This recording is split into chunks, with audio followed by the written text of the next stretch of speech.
Welcome to GTPL news. ముందుగా headlines చూద్దాం.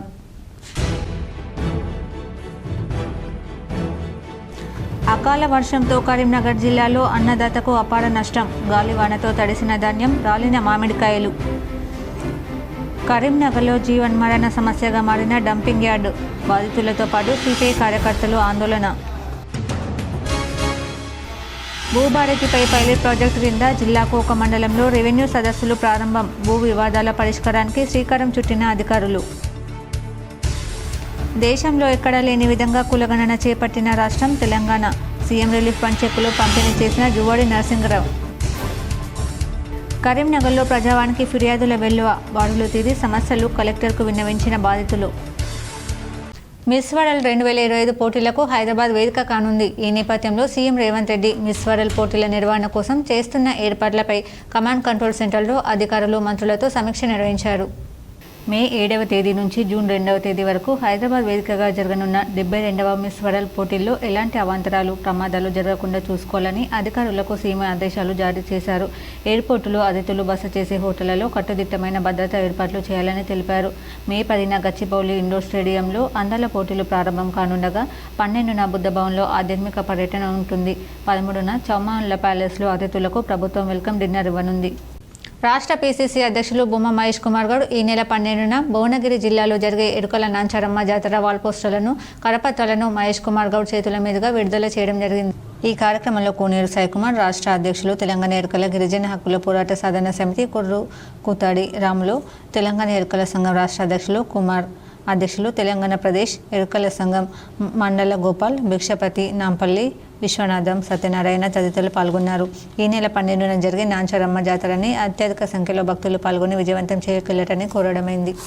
ఉమ్మడి ఆదిలాబాద్ జిల్లాకు ప్రత్యేక చరిత్ర ఉందని కేంద్ర మంత్రి నితిన్ గడ్కరీ అన్నారు. భూమి కోసం, భుక్తి కోసం ఎన్నో పోరాటాలు చేసిన ఆదివాసుల జిల్లా అది అని కొనియాడారు. కొమరం భీం ఆసిఫాబాద్ జిల్లా కాగజ్నగర్లో సభా వేదికపై నుంచి జాతీయ రహదారులను ఆయన ప్రారంభించారు.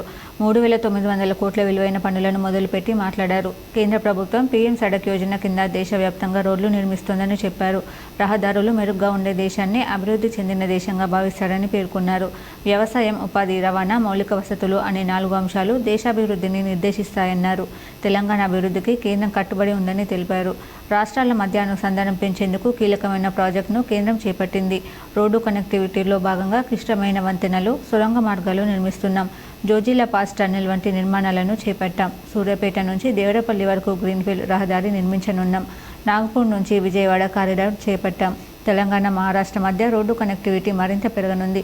భద్రాచలం, బాసర, మేడారం వంటి ఆధ్యాత్మిక క్షేత్రాలను జాతీయ రహదారులతో అనుసంధానం చేస్తాం. జగిత్యాల, కరీంనగర్ హైవే విస్తరణ పనులను త్వరలోనే చేపడతాం. హైదరాబాద్లో ట్రాఫిక్ సమస్య తగ్గించేందుకు ఎన్నో ప్రాజెక్టులు చేపట్టాం. అంబర్పేటలో నిర్మించిన పై వంతెనను ఇవాళ ప్రారంభించుకోనున్నాం. కాలుష్య నియంత్రణలో భాగంగా ఎలక్ట్రిక్, సిఎన్జి వాహనాలను ప్రోత్సహిస్తున్నాం. పెట్రోల్ వాహనాలకు బదులుగా విద్యుత్ వాహనాలు ఇంకా పెరగాలి. వీటితో రవాణా ఖర్చు బాగా తగ్గుతుందని నితిన్ గడ్కరీ తెలిపారు. मुझे बहुत खुशी है 2014 में जब मैं मंत्री बना तो तेलंगाना में एनएच की लंबाई केवल 2511 किलोमीटर थी और आज 10 साल में ये जो लेंथ थी एनएच की वो दुगनी हो गई है। 4,996 ने 5,000 किलोमीटर हो गई है और ये 33 जिलों में हम लगातार कार्य करने की कोशिश कर रहे हैं। अभी तक 1.25 लाख करोड़ के काम लगभग पूरे हुए हैं। अभी जो आपने विकास दिखा। కరీంనగర్లో డంపింగ్ యార్డ్ సమస్య పరిష్కరించాలని సిపిఐ కార్యకర్తలు మున్సిపల్ కార్యాలయం ముందు ఆందోళనకు దిగారు. కరీంనగర్ డంపింగ్ యార్డ్ను వెంటనే ఎత్తివేయాలని డిమాండ్ చేస్తూ ధర్నా చేశారు. ధర్నాలో సిపిఐ నగర కార్యదర్శి సురేందర్ రెడ్డి, నాయకులు పైడిపల్లి రాజు పాల్గొని ఎండాకాలంలో మంటలతో పొగ, వానాకాలంలో ఈగలు, దుర్వాసనతో అనారోగ్యం పాలవుతున్నామని ఆందోళన వ్యక్తం చేశారు. ఏళ్ల తరబడి సమస్యతో సతమతమవుతున్న అధికారులు పట్టించుకోవడం లేదని నిరసన తెలిపారు. ఇప్పటికైనా అధికారులు స్పందించి డంపింగ్ యార్డ్ సమస్య పరిష్కరించాలని, లేనిచో బాధితులతో కలిసి ప్రజాందోళన ఉధృతం చేస్తామని హెచ్చరించారు. కరీంనగర్ నగరంలోని బైపాస్ రోడ్లో గల డంపింగ్ యార్డు పొగ మంచుతోటి ప్రజల ఆరోగ్యాలను దెబ్బతీస్తూ ఉంది. దీనిపై అన్ని రకాల పార్టీలు, ఎమ్మెల్యేలు, ఎంపీలు, కేంద్ర మంత్రి వచ్చి కూడా దాన్ని పర్యవేక్షించిండు తప్ప ఇప్పటి వరకు నెలలు గడుస్తున్నా కానీ ఇప్పటి వరకు దాన్ని అక్కడి నుంచి తరలించడంలో అధికారులు పూర్తిగా విఫలం చెందిర్రు. వెంటనే ఆ డంప్ యార్డ్ని అక్కడి నుంచి తరలించి అక్కడ ఉన్నటువంటి ప్రజల ప్రాణాలను కాపాడాల్సిన అవసరం ఉంది. ప్రధానంగా అక్కడ గర్భిణీ స్త్రీలు ఉంటే ఈ పొగమంచు వల్ల పుట్టేటువంటి శిశువు కూడా తీవ్ర అనారోగ్యానికి గురవుతూ ఇబ్బందుల పాలవుతారు. కరీంనగర్లో డంపింగ్ యార్డ్ నగర ప్రజల్ని ఆందోళనకు గురి చేస్తుంది. రావణ కష్టంలా రగులుతున్న డంపింగ్ యార్డ్ నగర ప్రజలకు ప్రాణ సంకటంగా మారింది. గత 15 రోజులుగా కాలుతున్న డంపింగ్ యార్డ్తో నగరాలన్నీ దట్టమైన పొగ ఆవహించింది. శ్వాస ఆడక నగర ప్రజలు ఉక్కిరి బిక్కిరవుతున్నారు. పట్టించుకునేవారు కానరాక స్థానికులు ఆందోళన చెందుతున్నారు. వానాకాలం దుర్వాసన, ఎండాకాలం మంటలతో పొగ వల్ల నరకం అనుభవిస్తున్నామని ఆవేదన వ్యక్తం చేస్తూ స్థానికులు పోరుబాట పట్టారు. కలెక్టరేట్కు చేరుకుని ప్రజావాణిలో కలెక్టర్ పమిల సత్పథకి వినతి పత్రం సమర్పించారు. పుష్కర కాలంగా రగులుతున్న డంపింగ్ యార్డ్తో తీవ్ర ఇబ్బందులు ఎదుర్కొంటున్నామని తెలిపారు. ప్రాణ సంకటంగా మారిన డంపింగ్ యార్డ్ను తక్షణమే తొలగించాలని డిమాండ్ చేశారు. బాధితుల గోడు విన్న కలెక్టర్ సమస్యను మున్సిపల్ కమిషనర్కు విన్నవించాలని ఆదేశించి సమస్యను పరిష్కరించాలని కమిషనర్ను ఆదేశించారు. పాక్పై యుద్ధానికి కరీంనగర్ సిక్కులు సాయం అందించారు. భారతీయులంతా చేయూతనివ్వాలని విజ్ఞప్తి చేశారు. పాకిస్తాన్ ప్రేరేపిత ఉగ్రవాదంపై యుద్ధం చేసేందుకు కరీంనగర్కు చెందిన సిక్కులు ఆర్థిక సాయం అందించారు. 13,013 రూపాయల చెక్కును కలెక్టర్ ద్వారా కేంద్ర ప్రభుత్వానికి పంపించారు. ఈ సందర్భంగా కరీంనగర్లో మాజీ మేయర్ సర్దార్ రవీందర్ సింగ్ సిక్కు ప్రతినిధులు మీడియాతో మాట్లాడుతూ దేశం కోసం ఎప్పుడూ సిక్కులు ముందుంటారని తెలిపారు. దేశం కోసం ప్రతి ఒక్కరూ ₹1 పంపాలని విజ్ఞప్తి చేశారు. రాజకీయ పార్టీలు పార్టీ ఫండ్స్ నుండి కనీసం వడ్డీని యుద్ధం కోసం కేటాయించాలని కోరారు. రాజకీయ నాయకులు, డాక్టర్లు, లాయర్లు అందరూ ప్రతి ఒక్కరూ ఒకరోజు జీతం దేశానికి ఇవ్వాలని భారతీయుల ఐక్యతను చాటాలని సూచించారు. జగిత్యాల జిల్లాలో ఫేక్ ఫోన్పేతో మోసం చేసే ఇద్దరిని స్థానికులు పట్టుకొని పోలీసులకు అప్పగించారు. పెగడపల్లి మండలం రాజారంపల్లి గ్రామంలో కిరాణా షాపుల్లో సరుకులు తీసుకుని ఫోన్పే చేశామని మోసం చేస్తున్న ఇద్దరిని స్థానికులు పట్టుకున్నారు. ఓ కిరాణా షాప్లో ₹7,000 సరుకులు తీసుకున్న ఇద్దరు గుర్తు తెలియని వ్యక్తులు మోసం చేశారు. ఫోన్పే చేశామని నకిలీ బదిలీ రసీదు చూపించి పారిపోయేందుకు యత్నించారు. డబ్బులు అకౌంట్లోకి రాకపోవడంతో డయల్ 100కు షాప్ నిర్వాహకుడు కాల్ చేశారు. కారులో సరుకులు తీసుకుని పారిపోతుండగా పట్టుకొని పోలీసులకు అప్పగించారు. గ్రామస్తులు ఇద్దరిని పోలీసులకు అదుపులోకి తీసుకుని విచారిస్తున్నారు. నా కిరాణా షాప్లో 2 నూనె కార్టన్లు 10 సిగరెట్ డబ్బాలకు వచ్చిర్రు. ₹6,850 బిల్లు అయింది. అమౌంట్ కొట్టినా అని టక్కన వెళ్ళి వచ్చిర్రు. వాళ్ళను ఎల్లప్పుడు బస్ స్టాండ్లో దొరకబట్టి పోలీసు వాళ్ళకి అప్పచెప్పారు. అతి త్వరలో యావత్ ప్రపంచం మోదీ తెగువ పట్టుదలను చూడబోతుంది. హిందువుల సత్తా చాటేలా ఈ నెల 22న కరీంనగర్ హిందూ ఏకయాత్ర నిర్వహిస్తున్నామని కేంద్ర మంత్రి బండి సంజయ్ పిలుపునిచ్చారు. పాల్గాం ఘటనతో దేశ ప్రజలంతా ఆవేశంతో రగిలిపోతున్నారని కేంద్ర హోంశాఖ సహాయ మంత్రి బండి సంజయ్ కుమార్ అన్నారు. ఈ నేపథ్యంలో యావత్ దేశ ప్రజలంతా గల్ల ఎగరేసుకునేలా మోదీ ప్రభుత్వం చర్యలు తీసుకోబోతుందని చెప్పారు. ఈ నెల 22న నిర్వహించే హిందూ ఏకతా యాత్ర ఏర్పాట్లపై కరీంనగర్లో పార్టీ శ్రేణులతో బండి సంజయ్ సన్నాహక సమావేశం నిర్వహించారు. ఉగ్రవాదంపై పోరు విషయంలో ప్రధానమంత్రి నరేంద్ర మోదీకి ఉన్న కమిట్మెంట్, తెగువ, ధైర్య సాహసాలు అతి త్వరలోనే యావత్ ప్రపంచం చూడబోతోందన్నారు. ప్రస్తుతం దేశంలోని ప్రజలంతా ఐక్యత చాటాల్సిన సమయం ఆసన్నమైందన్నారు. అందులో భాగంగా హనుమాన్ జయంతిని పురస్కరించుకుని 22న కరీంనగర్లో 1,00,000 మందితో హిందూ ఏకతా యాత్రను నిర్వహించబోతున్నామని ప్రకటించారు. కరీంనగర్ పార్లమెంట్ పరిధిలోని ప్రతి ఒక్క హిందూ ఈ యాత్రకు తరలి రావాలని పిలుపునిచ్చారు. తెలంగాణ వ్యాప్తంగా భవిష్యత్తులో జరగబోయే హిందూ ఏకతా యాత్రలకు కరీంనగర్ స్ఫూర్తిగా నిలవబోతుందన్నారు. హిందూ ఏకతా యాత్ర కోసం ప్రపంచంలోని హిందువులంతా ఆసక్తిగా ఎదురుచూస్తున్నారని, విదేశాల్లో ఉండే హిందువులు సైతం ఆ రోజు యాత్రలో పాల్గొని హిందువుల ఐక్యతను చాటి చెబుతారని చెప్పారు.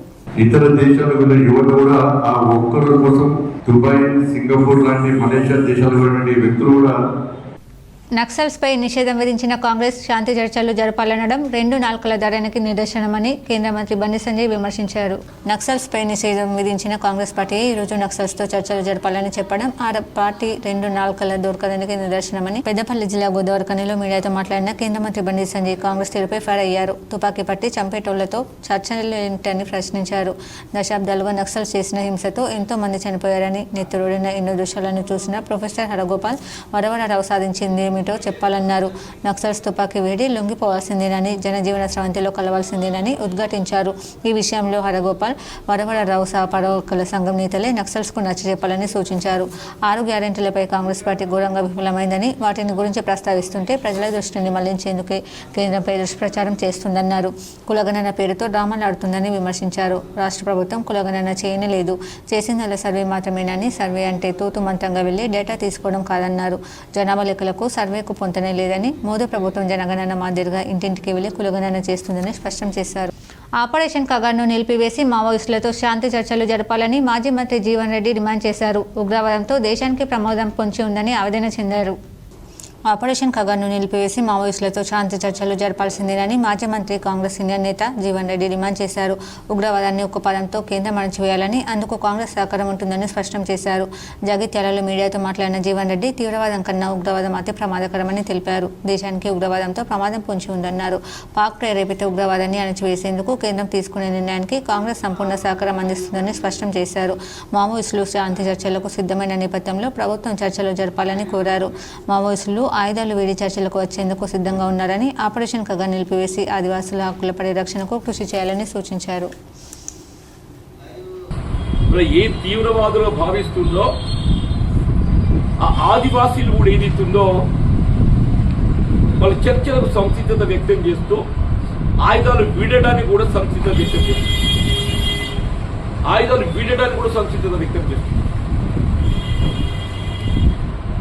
చర్చలు ఎప్పుడు చేపట్టబడ్డా ఆయుధాలు పక్కన పెట్టి చేస్తారు తప్ప ఆయుధాలతో చర్చ చేయరు.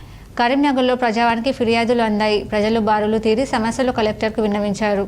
3 వారాల అనంతరం నిర్వహించిన ప్రజావానికి కరీంనగర్లో విశేష స్పందన లభించింది. బాధితులు బారులు తీరి కలెక్టర్కు సమస్యలు విన్నవించారు. భూభారతి చట్టంపై అవగాహన సదస్సులతో గత 2 వారాలుగా ప్రజావాణి నిర్వహించలేకపోయినా అధికారులు ఈ రోజు కలెక్టరేట్లో ప్రజావాణి నిర్వహించారు. ప్రజావానికి జిల్లా నలుమూలల నుంచి బాధితులు తరలివచ్చి 348 దరఖాస్తులు కలెక్టర్ పమిల సత్పతికి సమర్పించారు. ప్రజావాణిలో వచ్చే దరఖాస్తులకు అధిక ప్రాధాన్యత ఇచ్చిన త్వరితగతిన పరిష్కరించాలని సంబంధిత అధికారులను ఆదేశించారు. అదనపు collector Praful Desai, municipal commissioner Chad బాజ్పేయితో కలిసి వినతులు స్వీకరించిన కలెక్టర్ సమస్యల పరిష్కారం కోరుతూ ప్రజలు ప్రజావాణి ఆశ్రయిస్తున్నారని, వారి దరఖాస్తులను సత్వరమే పరిష్కరించాలన్నారు. ప్రజావాణి పోర్టల్లోని పెండింగ్ దరఖాస్తులను కూడా పరిష్కరించాలని ఆదేశించారు. తెలంగాణ ఇంజనీరింగ్, అగ్రికల్చర్, ఫార్మసీ కళాశాలల్లో ప్రవేశాల కోసం నిర్వహించిన ఎబ్సెట్ 2025 పరీక్ష ఫలితాలను విడుదల చేయాలని అధికారులు నిర్ణయం తీసుకున్నారు. ఎబ్సెట్ ఫలితాలను ఈ నెల 15న విడుదల చేయనున్నారు. అగ్రికల్చర్, ఫార్మసీ విభాగంలో 93.59%, ఇంజనీరింగ్ విభాగంలో 94.4% విద్యార్థులు పరీక్షకు హాజరయ్యారు. అగ్రికల్చర్ ప్రాథమిక కీతో పాటు మాస్టర్ ప్రశ్నపత్రం, రెస్పాన్స్ షీట్లను అధికారులు ఆన్లైన్లో అందుబాటులో ఉంచారు. ఇవాళ ఇంజనీరింగ్ విభాగానికి సంబంధించి కీని విడుదల చేయనున్నారు.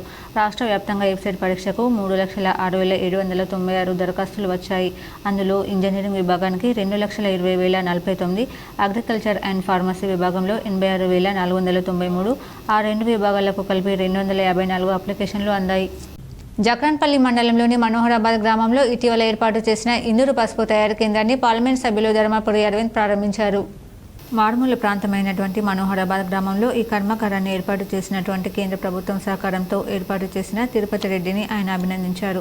కేంద్ర ప్రభుత్వ సహకారంతో మన జిల్లాలోని ఆయా గ్రామాలకు చెందిన రైతుల సహకారంతో ఈ పసుపు తయారీని ఇక్కడ ఏర్పాటు చేసినందుకు రైతులను, అలాగే దీనికి సహకరించిన వారందరినీ ఎంపీ అభినందించారు. జిల్లా కిసాన్ మోర్చా అధ్యక్షులు తిరుపతి రెడ్డి ఎంతో ప్రయాసపడి ఏర్పాటు చేసిన దానికి సహకరించిన రైతులకు, గ్రామస్తులకు, మండల ప్రజలకు ప్రతి ఒక్కరికి పేరు పేరున అభినందనలు తెలిపారు.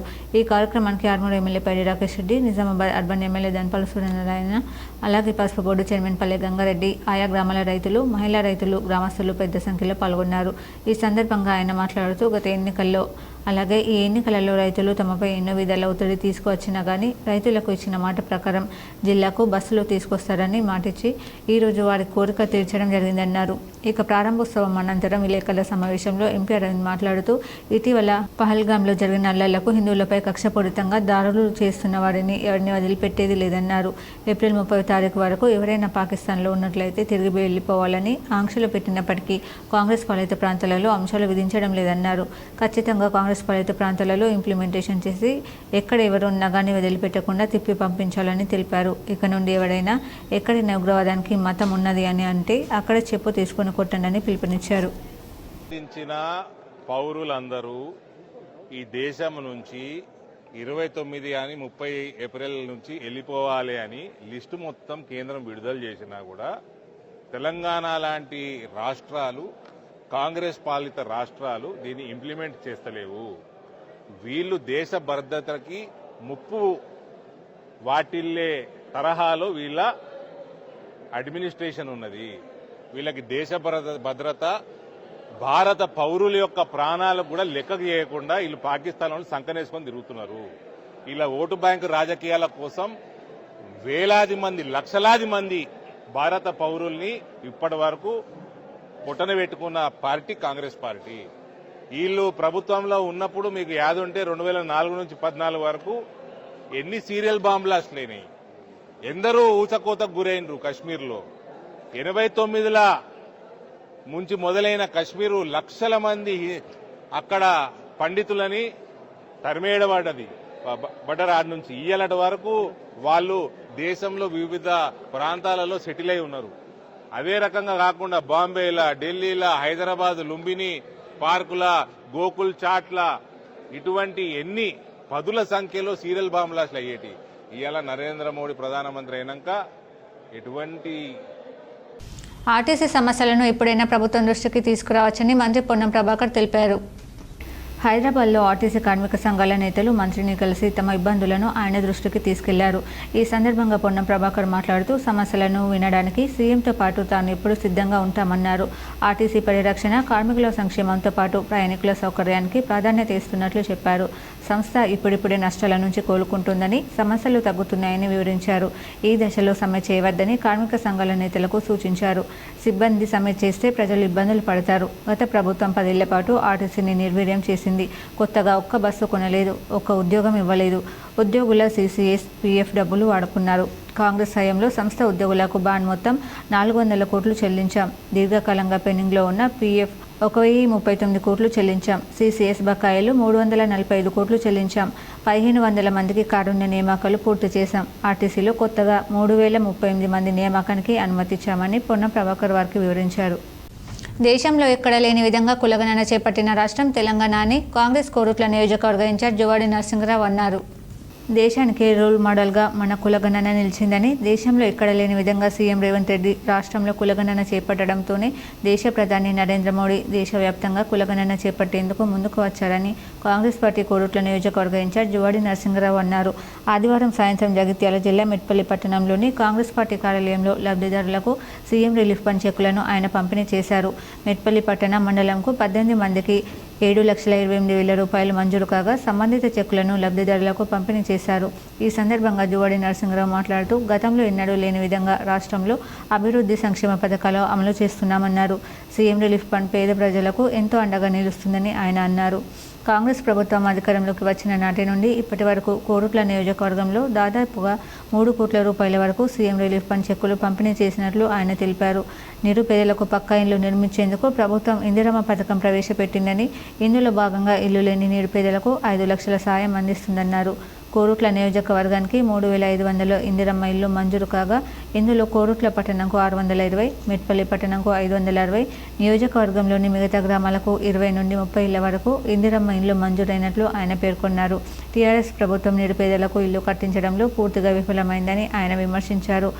అడపదడప డబుల్ బెడ్రూమ్ ఇల్లు కట్టించి చేతులు దులుపుకున్నారే తప్ప పేదలకు పక్కా ఇల్లు నిర్మించలేదని ఆయన అన్నారు.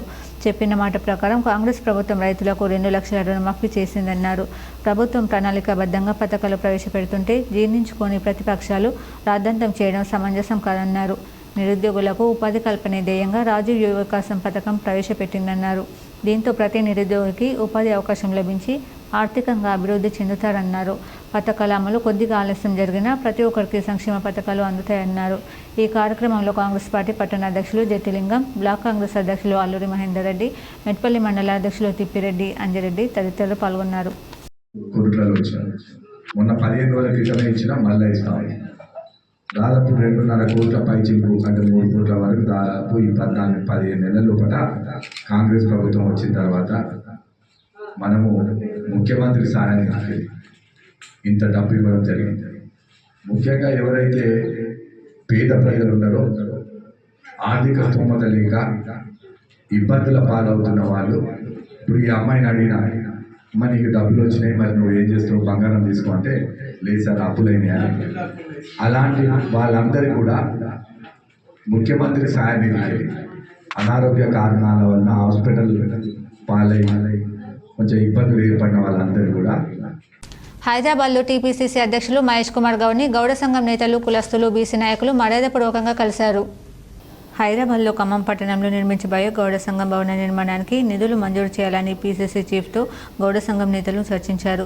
మంత్రి పొన్నం ప్రభాకర్తో కలిసి భవనం నిర్మాణంపై చర్చించి ఫండ్స్ ఇప్పించే బాధ్యత నాదే అని టీపీసీసీ అధ్యక్షులు మహేష్ కుమార్ గౌడ్ హామీ ఇచ్చారు. ఎన్ఆర్ఐ అడ్వైజరీ కమిటీ సభ్యులతో కలిసి తెలంగాణ రాష్ట్ర ముఖ్యమంత్రి రేవంత్ రెడ్డి, టీజీఎండీసీ చైర్మన్ అనిల్ ఇరావత్రి కృతజ్ఞతలు తెలిపారు. ఇటీవల ప్రభుత్వం నియమించిన ఎన్ఆర్ఐ అడ్వైజరీ కమిటీ సభ్యులు ముఖ్యమంత్రి రేవంత్ రెడ్డిని సోమవారం ఉదయం ఆయన నివాసంలో కలిసి కృతజ్ఞతలు తెలిపారు. ఖనిజాభివృద్ధి కార్పొరేషన్ చైర్మన్ మాజీ ఎమ్మెల్యే అనిల్ ఈరవతి ఆధ్వర్యంలో committee chairman ambassador doctor BM Vinod Kumar, vice chairman Manda Bhimireddy, సభ్యులు సింగిరెడ్డి నరేష్ రెడ్డి, చిన్నమనేని శ్రీనివాసరావు, గుగ్గిలి రవిగౌడ్, నంగి దేవేందర్ రెడ్డి, స్వదేశ్ పడకిపల్లి సీఎంను కలిశారు. సమగ్ర ఎన్ఆర్ఐ పాలసీతో కూడిన గల్ఫ్ బోర్డు ఏర్పాటు చేయడానికి తమ కమిటీ అధ్యయనం చేసి నివేదిక తయారు చేస్తుందని డాక్టర్ వినోద్ అన్నారు. గల్ఫ్ కార్మికుల సంక్షేమానికి తమ ప్రభుత్వం కట్టుబడి ఉందని అనిల్ ఈరవత్రి ఈ సందర్భంగా అన్నారు. తెలంగాణ మెచ్యూర్ రెజ్లింగ్ అసోసియేషన్ ఆధ్వర్యంలో నిర్వహించిన రాష్ట్ర స్థాయి కుస్తీ పోటీల విజేతలకు రాష్ట్ర ఉర్దూ అకాడమీ చైర్మన్ తాహిర్ అభినందించారు. తెలంగాణ మెచ్యూర్ రెజ్లింగ్ అసోసియేషన్ ఆధ్వర్యంలో హిమాయత్ సాగర్, రంగారెడ్డిలో నిర్వహించిన అండర్-17 రాష్ట్ర స్థాయి కుస్తీ పోటీలలో నిజామాబాద్ జిల్లా క్రీడాకారులు 1 గోల్డ్ 3 సిల్వర్ మెడల్స్ సాధించడం జరిగింది. ఈ సందర్భంగా నిజామాబాద్ జిల్లా రెజ్లింగ్ అసోసియేషన్ అధ్యక్షులు వక్తా వసలం తాహిర్ బిన్ క్రీడాకారులను అభినందించడం జరిగింది. భవిష్యత్తులో మరిన్ని పథకాలు సాధించి నిజామాబాద్ జిల్లాకు మంచి పేరు తేవాలని కోరారు. హైదరాబాద్లోని గాంధీ భవన్లో డాక్టర్ మన్మోహన్ సింగ్ ఫెలోషిప్ కరపత్రాన్ని TPCC chief MLC Mahesh Kumar Goud ఆవిష్కరించారు. గాంధీ భవన్లో ఆల్ ఇండియా ప్రొఫెషనల్ కాంగ్రెస్ వారి ఆధ్వర్యంలో నిర్వహించనున్న డాక్టర్ మన్మోహన్ సింగ్ ఫెలోషిప్ కరపత్రాన్ని టీపీసీసీ అధ్యక్షులు ఎమ్మెల్సీ మహేష్ కుమార్ గౌడ్ ఆవిష్కరించారు. ఈ సందర్భంగా టీపీసీసీ అధ్యక్షులు మహేష్ కుమార్ గౌడ్ మాట్లాడుతూ ఆల్ ఇండియా ప్రొఫెషనల్ కాంగ్రెస్ వారు బృహత్తర కార్యక్రమమైన ఫెలోషిప్ లాంచ్ చేయడం శుభపరిణామం అన్నారు. ప్రొఫెషనల్గా స్థిరపడిన తర్వాత రాజకీయాల్లో రావాలనుకునే వారికి ఫెలోషిప్ కార్యక్రమం ఓ మంచి అవకాశంగా ఉండబోతోందని ఆశాభావం వ్యక్తం చేశారు. టీపీసీసీ తరపున డాక్టర్ మన్మోహన్ సింగ్ ఫెలోషిప్ కార్యక్రమాన్ని చేపట్టినందుకు ఏఐపీసీ నాయకుల్ని అభినందించారు. మాజీ ప్రధాని పివి నరసింహారావు ప్రోద్బలంతో మన్మోహన్ సింగ్ రాజకీయాల్లోకి వచ్చారని ఆయన గుర్తు చేశారు. ఈ కార్యక్రమంలో ఆల్ ఇండియా ప్రొఫెషనల్ కాంగ్రెస్ నాయకులు, కాంగ్రెస్ రాష్ట్ర నాయకులు పాల్గొన్నారు. మే 15న పోచంపల్లిని మిస్ వరల్డ్ 2025 పోటీదారులు సందర్శించనున్నారు. ఒక ఉత్సాహభరితమైన సాంస్కృతిక ప్రదర్శనలో భాగస్వాములవుతున్న మిస్ వరల్డ్ 2025 గ్రూప్ 2 పోటీదారులు మే 15న ప్రపంచ ప్రఖ్యాత చేనేత గ్రామం పోచంపల్లిని సందర్శించనున్నారు. ఈ ప్రత్యేక కార్యక్రమం భారతదేశంలోని అత్యంత ప్రసిద్ధ వస్త్ర సాంప్రదాయాలలో ఒకటైన పోచంపల్లి ఇక్కత్పై ప్రపంచ దృష్టిని ఆకర్షించనుంది. తెలంగాణలోని యాదాద్రి భువనగిరి జిల్లాలో ఉన్న పోచంపల్లి దాని సంక్లిష్టమైన ఇక్కత్ నేత పద్ధతులకు అంతర్జాతీయంగా ప్రశంసలు అందుకుంది. పోచంపల్లిని యునెస్కో ప్రపంచంలోని ఉత్తమ పర్యాటక గ్రామంగా గుర్తించింది. ఇది చేతి పనులు, సంస్కృతి వారసత్వానికి సజీవ మ్యూజియం. మిస్ వరల్డ్ పోటీదారులు ఇక్కత్ సాంప్రదాయ టై అండ్ డై ప్రక్రియ అనుభవిస్తారు. నిష్ణాతులైన నేత కార్మికులతో సంభాషిస్తారు. హైదరాబాద్ నిజాంలో ఒకప్పుడు అభిమానించిన డబుల్ ఇక్కట్ కళాఖండమైన ఐకానిక్ టెలియా రుమాల్ తయారీని చూస్తారు. ఆచార్య వేణుబాబాయి నేతృత్వంలోని భూదాన్ ఉద్యమంలో చారిత్రాత్మక పాత్ర పోషించిన ఈ గ్రామం వస్త్ర కళాత్మకత, సామాజిక సాంస్కృతిక వారసత్వం యొక్క అరుదైన మిశ్రమాన్ని అందిస్తుంది. మిస్ వరల్డ్ వేదిక అపూర్వమైన అంతర్జాతీయ దృశ్యమానతను అందిస్తున్నందున ఈ ప్రతిష్టాత్మక సందర్శన తెలంగాణ యొక్క గొప్ప చేనేత వారసత్వాన్ని ప్రపంచ పటంలో ఉంచుతుంది. పోచంపల్లి యొక్క శక్తివంతమైన నేత, గ్రామీణ హస్తకళ, సాంస్కృతిక లోతును ప్రదర్శించడం ద్వారా ఈ కార్యక్రమం ప్రపంచవ్యాప్తంగా ఉన్న చేనేత అభిమానులకు భారతదేశ జీవన సాంప్రదాయాల శక్తివంతమైన వేడుకగా మారుతుంది. నీట్ యూజీ పరీక్షలో ఫిజిక్స్ అత్యంత కఠినంగా, కెమిస్ట్రీ మధ్యస్థంగా, బయాలజీ తేలిగ్గా ఉన్నట్లు పరీక్షకు హాజరైన విద్యార్థులతో పాటు నిపుణులు సైతం అభిప్రాయపడుతున్నారు. నీట్ పరీక్షలో కెమిస్ట్రీ, బయాలజీతో పోల్చుకుంటే ఫిజిక్స్ కఠినంగా ఉంది. బయాలజీ, కెమిస్ట్రీలో ఎన్సీఆర్టీ సిలబస్ నుంచి బేసిక్ కాన్సెప్ట్లపై ప్రశ్నలు అడిగారు. 11వ తరగతితో పోలిస్తే 12వ తరగతి సిలబస్ నుంచి ఎక్కువ ప్రశ్నలు కనిపించాయి. బయాలజీ, ఫిజిక్స్, కెమిస్ట్రీ 3 సబ్జెక్టుల్లోనూ థియరీ ఆధారిత ప్రశ్నల సంఖ్య ఎక్కువగా ఉంది. రీజనింగ్, అసర్షన్ ఆధారిత ప్రశ్నలు సైతం అడిగారు. మెమరీ ఆధారిత ప్రశ్నలు కూడా ఎదురయ్యాయి. ఎన్సీఆర్టీ సిలబస్ బేసిక్స్, కాన్సెప్ట్లు, ఫార్ములాలపై పట్టుతో పాటు అప్లికేషన్ ఆధారిత ప్రిపరేషన్ సాగించిన విద్యార్థులు పరీక్షలో ఎక్కువ స్కోర్ చేసేందుకు అవకాశం ఉందని నిపుణులు పేర్కొంటున్నారు. బయాలజీ విభాగంలో బోటనీ నుంచి 45 ప్రశ్నలు, జువాలజీ నుంచి 45 ప్రశ్నలు చొప్పున మొత్తం 90 ప్రశ్నలు అడిగారు. బోటనీ, జువాలజీ నుంచి అడిగిన ప్రశ్నలు సులభంగా ఉన్నాయని పరీక్ష రాసిన అభ్యర్థులు పేర్కొన్నారు. ఇందులో ఎక్కువగా ఎన్సీఆర్టీ సిలబస్ నుంచి బేసిక్ కాన్సెప్ట్లపై ప్రశ్నలు అడిగారు. అంతేకాకుండా బయాలజీలో డైరెక్ట్ ప్రశ్నలు ఎక్కువగా కనిపించాయి. జెనెటిక్స్, హ్యూమన్ ఫిజియాలజీ, ఎకాలజీ నుంచి ఎక్కువ ప్రశ్నలు అడిగారు. థియరీ ఆధారిత, డయాగ్రామ్ ఆధారిత ప్రశ్నలు ఎదురయ్యాయి. బోటనీ, జువాలజీ నుంచి పలు ప్రశ్నలు సుదీర్ఘంగా ఉన్నాయి. దీంతో ఈ విభాగంలోని ప్రశ్నలకు సమాధానాలు గుర్తించేందుకు కొంత ఎక్కువ సమయం కేటాయించాల్సి వచ్చినట్టు విద్యార్థులు పేర్కొంటున్నారు. గతంతో పోల్చినప్పుడు ఈసారి బయాలజీ నుంచి ప్రామాణిక ప్రశ్నలు అడిగారనే అభిప్రాయం వ్యక్తమవుతోంది. కెమిస్ట్రీ నుంచి అడిగిన 45 ప్రశ్నల్లో కొన్ని ప్రశ్నలు కఠినంగా ఉండగా మొత్తం మీద ఈ విభాగం మధ్యస్థంగా ఉన్నట్లు చెబుతున్నారు. అయితే గతేడాది అడిగిన ప్రశ్నలతో పోలిస్తే మాత్రం ఈసారి కెమిస్ట్రీ విభాగంగా కొంత కఠినంగా ఉందని అభిప్రాయం వ్యక్తమవుతుంది. ఆర్గానిక్ కెమిస్ట్రీ నుంచి అడిగిన ప్రశ్నలు సుదీర్ఘంగా ఉన్నాయి.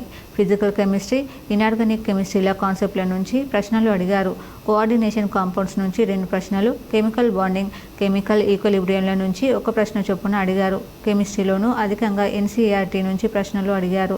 కొన్ని ప్రశ్నలు మాత్రమే అప్లికేషన్ ఆధారితంగా లోతుగా ఆలోచించి సమాధానాలు గుర్తించాల్సినవి ఉన్నాయి. రాష్ట్రంలో కాంగ్రెస్ పాలనపై ప్రజల్లో తీవ్ర వ్యతిరేకత పెళ్లబెగుతోందని, ఎవరు ఎన్ని కుట్రలు చేసినా 2029 ఎన్నికల్లో బీజేపీ విజయం ఖాయమని ఎంపీ ధర్మపురి అరవింద్ అన్నారు. సోమవారం ఎంపీ అరవింద్ నిజామాబాద్లో పసుపు రైతుల ఉత్పత్తిదారుల సంఘం నిర్వహించిన సమావేశంలో పాల్గొన్నారు. అనంతరం సభలో అరవింద్ మాట్లాడుతూ ఇటీవల విడుదలైన ఎఫ్పీఓ నిధులను రైతులు సద్వినియోగం చేసుకోవాలని పిలుపునిచ్చారు.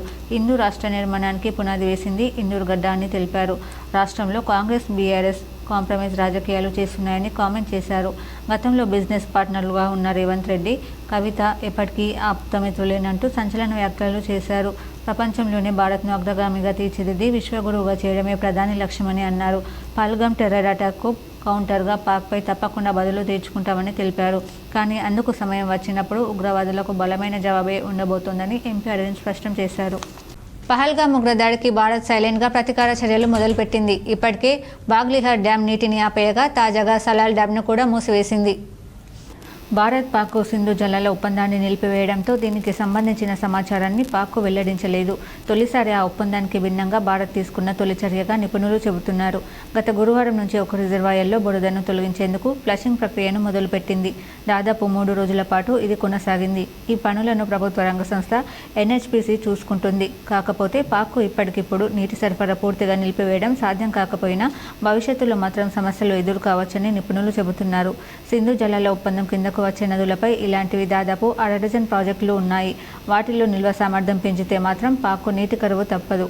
సలాల డ్యాంను 1987లో, బాగ్లిహార్ను 2009లో ప్రారంభించారు. ఈ డ్యాంలపై మొదలైన పనుల గురించి ప్రభుత్వం లేదా ఎన్హెచ్పిసి స్పందించడం లేదు. ఇక బురదను, నీటిని బయటకు పంపే ఫ్లషింగ్ ప్రక్రియ కారణంగా విద్యుత్ను మరింత సమర్థవంతంగా ఉత్పత్తి చేసే అవకాశంతో పాటు టర్బైన్ దెబ్బతినకుండా ఉంటుందని అధికారులు చెబుతున్నారు. ఇక సింధు జలాల ఒప్పందాన్ని భారత్ నిలిపివేయడంతో పాక్కు జవాబుదారీగా ఉండాల్సిన అవసరం భారత్కు లేదు. మన ప్రాజెక్టుల్లో ఇష్టం వచ్చిన మార్పులు చేసుకోవచ్చని సెంట్రల్ వాటర్ కమిషన్ మాజీ అధిపతి ఖుష్విందర్ బోహ్రా పేర్కొన్నారు. ఇక ఈ ఒప్పందాన్ని భారత్ నిలిపివేస్తే ఎదుర్కొనేందుకు పాక్ వద్ద పరిమిత ఆప్షన్లు మాత్రమే ఉన్నాయి. ఈ ఒప్పందానికి మధ్యవర్తి అయిన ప్రపంచ బ్యాంకు వద్దకు వెళ్లడం తప్ప మిగిలిన వాటి వల్ల దానికి పెద్దగా ప్రయోజనం లేదు. వరల్డ్ బ్యాంకు చట్టబద్ధమైన పాత్ర ఏమీ లేదు. రాజన్న సిరిసిల్ల జిల్లా మెడికల్ కళాశాలలో ల్యాబ్ టెక్నీషియన్ ఉద్యోగుల ఎంపికలో అక్రమాలు జరిగాయని బాధితులు ఆరోపిస్తూ ఆందోళనకు దిగారు. సిరిసిల్ల మెడికల్ కళాశాల ల్యాబ్ టెక్నీషియన్స్ జాబ్ సెలక్షన్స్లో అవినీతి జరిగిందని బాధితులు కలెక్టర్కు ఫిర్యాదు చేశారు. ల్యాబ్ టెక్నీషియన్ ఉద్యోగుల ఎంపికపై సమగ్ర విచారణ జరిపించాలని విజ్ఞప్తి చేశారు. కోవిడ్ సమయంలో ప్రాణాలకు తెగించి విధులు నిర్వహించిన వారికి ప్రాధాన్యత ఇవ్వకుండా ప్రస్తుతం ఇలాంటి అనుభవం లేని వారిని నియమించారని తెలిపారు. పైరవీలకు ప్రాధాన్యత లేకుండా ప్రతిభ ఆధారంగా సీనియారిటీని పరిగణలోకి తీసుకుని ఎంపిక చేయాలని డిమాండ్ చేశారు. దాంట్లో ఇంటర్వ్యూకి పిలిచిన వాళ్ళను క్యాబ్ ల్యాబ్ టెక్నీషియన్స్ ఉన్నాయి, ప్లస్ రెస్పిరేటరీ టెక్నీషియన్ పిలవడం జరిగింది. దాంట్లో మేము వచ్చినాం, ఇంటర్వ్యూకి వచ్చినాం. అందరికంటే మెరిట్ మార్క్స్. ఈ ఫ్రాడ్ ఏంటి అని అంటే ఇక్కడ ప్రశాంత్ కుమార్ అనే ఆ వ్యక్తికి 17. వార్తలు ముగించే ముందు హెడ్లైన్స్ మరోసారి. అకాల వర్షంతో కరీంనగర్ జిల్లాలో అన్నదాతకు అపార నష్టం. గాలివానతో తడిసిన ధాన్యం, రాలిన మామిడికాయలు. కరీంనగర్లో జీవన్మరణ సమస్యగా మారిన డంపింగ్ యార్డు. బాధితులతో పాటు సిపిఐ కార్యకర్తలు ఆందోళన. భూభారతిపై పైలట్ ప్రాజెక్టు కింద జిల్లాకు ఒక మండలంలో రెవెన్యూ సదస్సులు ప్రారంభం. భూ వివాదాల పరిష్కారానికి శ్రీకారం చుట్టిన అధికారులు. దేశంలో ఎక్కడా లేని విధంగా కులగణన చేపట్టిన రాష్ట్రం తెలంగాణ. సీఎం రిలీఫ్ ఫండ్ చెక్కులు పంపిణీ చేసిన జువాడి నరసింగరావు. కరీంనగర్లో ప్రజావానికి ఫిర్యాదుల వెల్లువ. బారులు తీరి సమస్యలు కలెక్టర్కు విన్నవించిన బాధితులు. ఈ వార్తలు ఇంతటితో సమాప్తం. తిరిగి ప్రసారమయ్యే వార్తలు మళ్ళీ కలుద్దాం. అంతవరకు చూస్తూనే ఉండండి మీ జీటీపీఎల్ న్యూస్.